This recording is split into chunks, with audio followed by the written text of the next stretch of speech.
Silver line പോലത്തെ ഒരു project കേരളത്തിന് ആവശ്യമാണ് എന്ന് താങ്കൾ കരുതുന്നുണ്ടോ? ഫ്യൂച്ചറിസ്റ്റിക് സിൽവർ ലൈൻ പോലെ എന്ന് എനിക്കറിയില്ല. എനിക്ക് അല്ലെങ്കിൽ എൻ്റെ അടുത്ത തലമുറയ്ക്കോ അതിൻ്റെ അടുത്ത തലമുറയ്ക്കോ മറ്റേത് രാജ്യത്തെയും മനുഷ്യർക്ക് യാത്ര ചെയ്യുന്ന അതേ സ്പീഡിൽ യാത്ര ചെയ്യാൻ അവകാശമുണ്ടെന്ന് എനിക്കറിയാം. ഒരു ചൈനക്കാരന് മണിക്കൂറിൽ 400 കിലോമീറ്റർ സ്പീഡിൽ യാത്ര ചെയ്യാനുള്ള ഫെസിലിറ്റി ഉണ്ട്, അവനത് ഉപയോഗിക്കുന്നുണ്ടെങ്കിൽ എൻ്റെ മക്കൾക്കും അത് വേണം. ഇന്ത്യക്കാരനായിരുന്നു വിമാനം കണ്ടുപിടിച്ചതെങ്കിൽ അതിന് 200 കിലോമീറ്റർ സ്പീഡ് മതിയെന്ന് നിങ്ങൾ തീരുമാനിക്കുമായിരുന്നോ? ബോയിങ് വിമാനത്തിന് 800-900 കിലോമീറ്റർ സ്പീഡിൽ പറക്കുമ്പോൾ അതിൽ നിങ്ങൾ യാത്ര ചെയ്യുന്നില്ലേ? അപ്പോൾ വിമാനത്തിൻ്റെ കാര്യത്തിൽ നിങ്ങൾക്ക് എത്ര സ്പീഡായാലും കുഴപ്പമില്ല. മറ്റ് ഗതാഗത സംവിധാനത്തിന് വേണ്ടാന്ന് തീരുമാനിച്ചത് ഏത് വിദഗ്ധനാണെന്ന് എനിക്കറിഞ്ഞാൽ കൊള്ളാം. അടുത്ത വരുന്ന തലമുറകൾക്ക് 100 കിലോമീറ്റർ മതി സ്പീഡ് എന്ന് തീരുമാനിച്ച ആ ദീർഘദർശി ആരാണ്? പേര് പറയൂ. ചോദ്യമാണ്. അതോ ഏതോ ഒരു മരമണ്ടൻ ഇരുന്ന് അയാളുടെ പറമ്പിൽ പോകാനും അയാളുടെ പാടത്ത് പോയി ഇറക്കാനും അല്ലെങ്കിൽ അയാളുടെ ആ പഞ്ചായത്തിൽ തന്നെയുള്ള പള്ളിക്കൂടത്തിൽ പഠിപ്പിക്കാൻ പോകുന്ന ആൾക്ക് ഇനി ട്രെയിനിലും കയറിയില്ലെങ്കിലും കുഴപ്പമില്ല എന്നുള്ള തിരിച്ചറിവിൽ നിന്ന് അയാൾ എടുത്തതാണോ അതിന് വരാനിരിക്കുന്ന തലമുറകളൊന്നും സ്പീഡിൽ യാത്ര ചെയ്യേണ്ടതെന്ന്? ഈ അതിനെ എതിർക്കുന്നവരുടെ ഒരു ഏജ് ഗ്രൂപ്പ് ശ്രദ്ധിച്ചാൽ തന്നെ അറിയാം. ഒരു 50+ അല്ലെങ്കിൽ 60+ ആയ ആളുകളാണ് ഈ പ്രോജക്റ്റിനെ ഏറ്റവും അധികം എതിർത്തത്. എന്നാൽ ഏറ്റവും അധികം സപ്പോർട്ട് കിട്ടുന്നത് യങ്സ്റ്റേഴ്സിനാണ്. ബിക്കോസ് ദേ ഫ്യൂച്ചറിസ്റ്റിക് ആണ് പ്രോജക്റ്റിനുള്ളത്. ഇപ്പം നിങ്ങൾക്ക് കൊച്ചിയിലെ ഇന്ത്യൻ എക്സ്പ്രസ്സിലാണ് ജോലി, നാളെ നിങ്ങളെ കോഴിക്കോട് ഇന്ത്യൻ എക്സ്പ്രസ്സിലേക്ക് ട്രാൻസ്ഫർ ചെയ്തു എന്നിരിക്കട്ടെ. നിങ്ങളിവിടെ വീടും പണിതു, നിങ്ങളുടെ കുട്ടികളെ ഇവിടെ സ്കൂളിലും ചേർത്തു, ഭർത്താവിന് ഇവിടെ തന്നെ ആണ് ജോലി. നിങ്ങൾക്ക് രാവിലെ ട്രെയിനിൽ കയറി 1.5 മണിക്കൂർ കൊണ്ട് അല്ലെങ്കിൽ 1 മണിക്കൂർ കൊണ്ട് കോഴിക്കോട് പോയി ജോലി ചെയ്യാമെന്നും വൈകിട്ട് 1 മണിക്കൂർ കൊണ്ട് തിരിച്ചു വരാമെന്നുണ്ടെങ്കിൽ നിങ്ങൾക്കുണ്ടാകുന്ന ലാഭം ഈ വീടെല്ലാം വിറ്റ് വേറെ വീടും വെച്ച് കുട്ടികളുടെ ട്രാൻസ്ഫറും മേടിച്ച് ഇതൊക്കെ അനുഭവിക്കുകയും ഇത്തരം പ്രശ്നങ്ങളൊക്കെ ഇടപെടുകയും ചെയ്യുന്നവർക്ക് ഇതിൻ്റെ ആവശ്യം മനസ്സിലാവുള്ളൂ. അല്ലാതെ സ്വന്തം വീടിൻ്റെ മുമ്പിൽ ഒരു പലചരക്കട ഇട്ടിരിക്കുന്നയാൾക്ക് ഇതിൻ്റെ ആവശ്യം വരില്ല. അല്ലെങ്കിൽ സ്വന്തം പഞ്ചായത്തിലെ പള്ളിക്കൂടത്തിൽ ജോലി കിട്ടിയൊരാൾക്ക് ഇനി എങ്ങോട്ടും പോകണ്ടെന്നുള്ളൊരു ആത്മവിശ്വാസത്തിലെ ഈ വർത്തമാനം പറയുന്നേ. എൻ്റെ മക്കൾ നാളെ അങ്ങനെ ആവുമെന്ന് കരുതരുത്. ഇതാവശ്യമുള്ള ഗതാഗതം മനുഷ്യന് ആവശ്യമാണെന്നും അതിവേഗത്തിലെത്തേണ്ട മനുഷ്യൻ്റെ ആവശ്യമാണെന്നും തിരിച്ചറിയുന്ന തലമുറയാണ് അടുത്തത്. ഇതൊന്നും അറിയാത്ത രാജ്യങ്ങളാണോ ചൈന? അവിടെ എന്ത് 450 കിലോമീറ്റർ പോരാ, ഇപ്പോൾ 600 കിലോമീറ്റർ ആക്കാൻ വേണ്ടി അവർ മത്സരിച്ചുകൊണ്ടിരിക്കുക. ട്രെയിനിൻ്റെ സ്പീഡ് 450 ഇപ്പോഴത്തെ സ്പീഡ്. ചൈനയായിട്ടാണ് നമ്മൾ മത്സരിക്കുന്നതെന്നൂടെ ഓർക്കണം. നമ്മളുടെ വീരസ്യം പറയുന്നതെല്ലാം ചൈനയായിട്ട് നമ്മൾ മത്സരിക്കുന്നതാണല്ലോ. ചൈനയെ നമ്മളിപ്പോൾ ഉടനെ പുറകിലാക്കുന്ന ഏത് കാര്യത്തിൽ? അവർക്ക് യാത്ര കൂടെ ചെയ്യണ്ടേ ഇനി?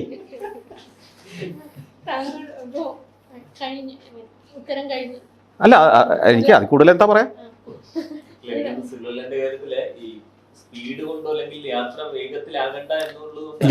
അതുകൊണ്ടാണ് ഞാൻ പറഞ്ഞത്, ഞാൻ സിൽവർ ലൈനിനോ ഗോൾഡൻ ലൈനിനോ ഒന്നുമല്ല ഞാൻ അനുകൂലിക്കുകയോ എതിർക്കുകയോ ചെയ്യുന്നത്. എനിക്ക് വേണ്ടത് സ്പീഡ് വേണം, നല്ല കംഫർട്ടബിളായ ട്രാവൽ വേണം, സുരക്ഷിതമായ ട്രാവൽ വേണം. സ്പീഡിൽ എനിക്ക് എത്തണം, എത്തിയേ പറ്റൂ. എനിക്ക് നല്ല ഇനി വരിക്കുന്ന എല്ലാ തലമുറയ്ക്കും വേണം. നിങ്ങൾക്ക് ആർക്കെങ്കിലും അതിനകത്ത് അഭിപ്രായം ഉണ്ടാകുമെന്ന് എനിക്ക് തോന്നുന്നില്ല. 1 മണിക്കൂർ കൊണ്ട് എനിക്ക് തിരുവനന്തപുരത്ത് എത്താൻ പറ്റണം, 1 മണിക്കൂർ കൊണ്ട് കൊച്ചിയിൽ നിന്ന് എനിക്ക് കോഴിക്കോട് എത്താൻ പറ്റണം, 1.5 മണിക്കൂർ കൊണ്ട് എനിക്ക് കണ്ണൂർ എത്താൻ പറ്റണം. അതാണ് ഇന്ന് ലോകത്തിൻ്റെ സ്പീഡ്. അതാണ് ഇന്ന് ലോകത്ത് എല്ലായിടത്തും ഞാൻ യാത്ര ചെയ്യുമ്പോൾ ഉള്ള ഹൈസ്പീഡ് ട്രെയിനിൻ്റെ സ്പീഡ്. അതാണ് ചൈനയിലതാണ്, യൂറോപ്പിലതാണ്, ജപ്പാനിലതാണ്. നമുക്ക് മാത്രം ഇത് വേണ്ടേ? ഈ മനുഷ്യൻ്റെ ബേസിക്കായിട്ടുള്ള ചിന്തകളും വികാരങ്ങളും അവൻ്റെ പെരുമാറ്റങ്ങളും അതെല്ലാം ചില സമയത്തെങ്കിലും എക്സ്പോസ്ഡ് ആവും. അപ്പോൾ നമ്മളെല്ലാം ഏതാണ്ട് ഒന്നുപോലെയാണ്. പക്ഷേ അവിടെയും നമുക്കറിയാമല്ലോ, നമ്മുടെ വ്യക്തിത്വം എന്ന് പറഞ്ഞൊരു സാധനം അവിടെ ഇങ്ങനെ മുളച്ച് നിൽക്കും. നമ്മൾ ശീലിച്ച ചില കാര്യങ്ങൾ, നമ്മളെ പഠിപ്പിച്ച ചില കാര്യങ്ങൾ, നമ്മളെങ്ങനെ ബിഹേവ് ചെയ്യണം എന്നുള്ള കാര്യങ്ങൾ, ഇതൊക്കെ അതിനകത്ത് നിൽക്കും. പക്ഷേ എന്നാലും മനുഷ്യൻ്റെ ബാക്കി കാര്യങ്ങളെല്ലാം നമുക്കിപ്പോൾ ഒരാഴ്ച, ഇപ്പം ഞാൻ അന്റാർട്ടിക്ക യാത്ര ചെയ്യുന്നത് ഞങ്ങൾ 7 പേര് ഒന്നിച്ചാണ് ഒരു വിമാനം വാടകയ്ക്ക് എടുത്ത് 7 ദിവസത്തേക്ക് പോയത്. വലിയ ചിലവൊന്നും ആയില്ല. അത് ചിലിയുടെ അങ്ങേയറ്റത്തു നിന്നായതുകൊണ്ട് ഏതാണ്ട് ഒരു 2.5-3 മണിക്കൂർ 3-3.5 മണിക്കൂർ പറന്നാൽ അന്റാർട്ടിക്കയിലെ ചിലിയുടെ ബേസ് ക്യാമ്പിലെത്തും. അപ്പോൾ എൻ്റെ കൂടെ ഉണ്ടായിരുന്നതിൽ ഞാനും ഒരാളും മാത്രമാണ് പുരുഷൻ. പിന്നെ ഞങ്ങളുടെ ടീം ലീഡർ അലേഹോ എന്ന് പറയുന്ന ആൾ, ഞങ്ങൾ 3 പേര് പുരുഷന്മാർ, ബാക്കി 5 പേരും സ്ത്രീകളാണ്. ഈ 5 പേരും കാനഡ, UK, അമേരിക്ക ഇങ്ങനെയുള്ള സ്ഥലങ്ങളിൽ നിന്നുള്ളവരാണ്. ഞാൻ മാത്രം ഇന്ത്യക്കാരൻ, അലേഹോ ചിലിക്കാരൻ. അപ്പോൾ ഈ ഒരു ദിവസം കഴിയുന്നതോടുകൂടി നമ്മൾ തമ്മിൽ ഒരകൽച്ചയില്ല. ഞങ്ങളെല്ലാം കിടക്കുന്ന ഒരു ബങ്കറിലാണ്. അത് ഇത്രയുള്ള ഈ കണ്ടെയ്നർ ഉണ്ടല്ലോ, ഈ ഒരു കണ്ടെയ്നറിനകത്താണ് ഞങ്ങൾ 8 പേരും കിടക്കുന്നത്.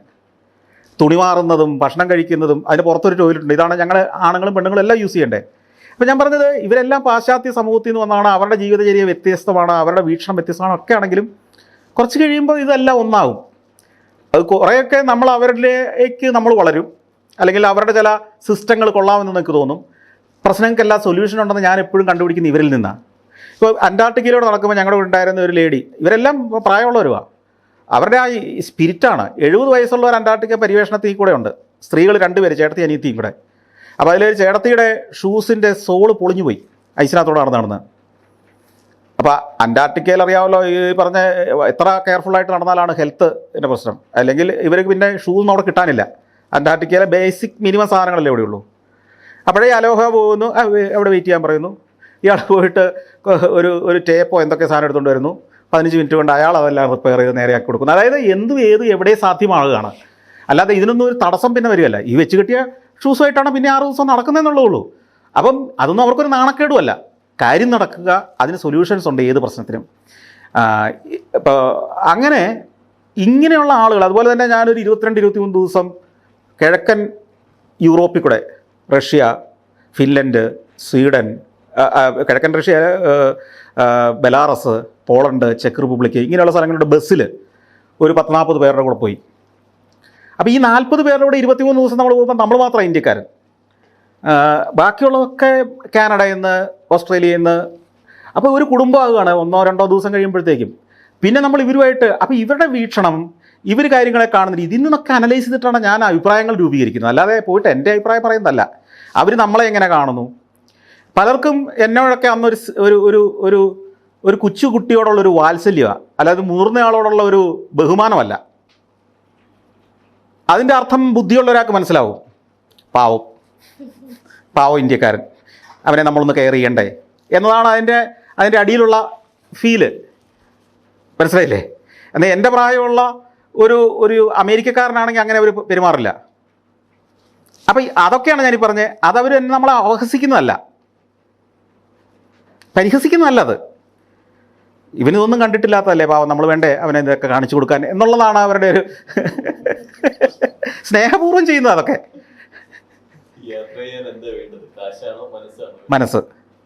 മനസ്സാ. 6500 രൂപ. അതാ ഞാൻ പറഞ്ഞേ, എൻ്റെ കഥ തന്നെയാണ്. ഞാൻ നിങ്ങൾക്ക് തോന്നുന്നുണ്ടോ 1990-കളിലെ നമ്മുടെ കേരളത്തിലെ കാർന്നോന്മാർ ലോകയാത്രയാണ് ഒരാളുടെ സ്വപ്നമെന്ന് പ്രഖ്യാപിച്ച അവനെ വീട്ടിൽ നിർത്തുന്നത്? 2, അതിന് കുറേ കാശെടുത്ത് തരും നിങ്ങൾക്ക് രണ്ടാമത് തോന്നുന്നുണ്ടോ? പുകഞ്ഞ കൊള്ളി എന്ന് തന്നെ കരുതുള്ളൂ. അവിടെ നമ്മൾക്ക് ചലഞ്ചാണ് ഇത് പോകാനുള്ള കാശ് നമ്മൾ ഉണ്ടാക്കണമെന്നുള്ളത്. 2, ഇപ്പോൾ സഫാരി ചാനൽ നമ്മൾ ആ യാത്ര എന്നുള്ള പരിപാടി കൊടുക്കുന്നുണ്ട്. ഇതിനകത്ത് വരുന്ന 90% ആളുകളെ നമ്മൾ സെലക്ട് ചെയ്യുന്നുണ്ടല്ലോ, അവൻ 5 പൈസ ചിലവഴിക്കാതെ ഹിച്ച് ഹൈക്കിങ് നടത്തിയിട്ടും സൈക്കിളിൽ ചായ വിറ്റ് നടന്നിട്ടും ഒക്കെ എങ്ങനെ ഈ പറഞ്ഞ അയൽ രാജ്യങ്ങൾ ഉൾപ്പെടെ സഞ്ചരിച്ചിട്ട് വന്നു എന്നുള്ളവരെ നമ്മൾ കാണിച്ചു കൊടുക്കുന്നത്. പൈസ ഒരു വിഷയമേ അല്ല.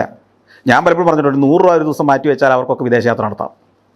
ഒരു 100 രൂപ ദിവസം തന്നെ 36,000 രൂപയായി. 36,000 രൂപ കൊണ്ട് നിങ്ങൾക്ക് പോകാൻ പറ്റുന്ന, ഒന്നിച്ച് 5 രാജ്യത്ത് പോകുന്നല്ല പറഞ്ഞാൽ, 5 രാജ്യങ്ങൾ 6 രാജ്യങ്ങളെങ്കിലും ഉണ്ട്.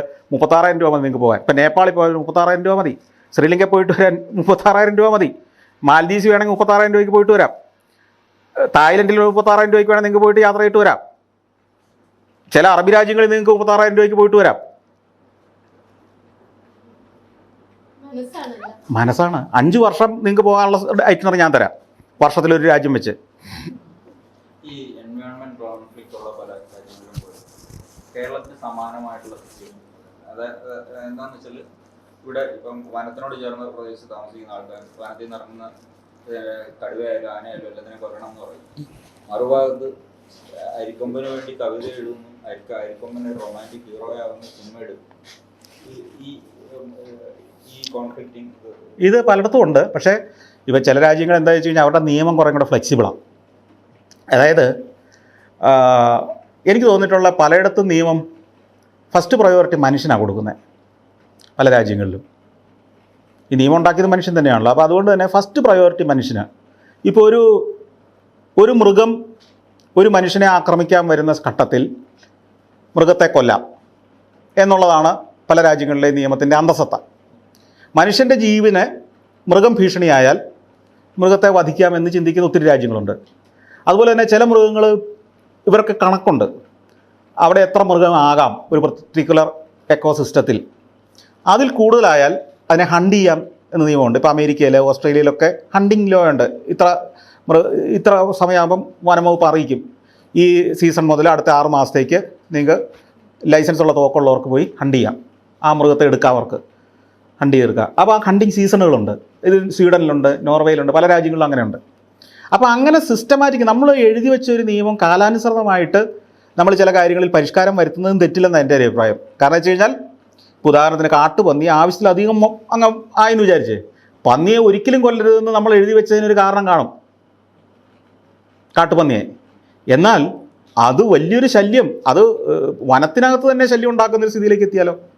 അപ്പോൾ നിയമത്തിൽ പരിഷ്കാരങ്ങളാകാൻ പാടില്ലേ? അപ്പോൾ അങ്ങനെ യുക്തിപൂർവ്വമായിരിക്കണം നിയമം. നമ്മുടെ നിയമത്തിൽ പലയിടത്തും യുക്തിയില്ലാതെ പോകും കുറച്ച് കഴിയുമ്പോൾ, അതൊക്കെ പ്രശ്നമാണ്.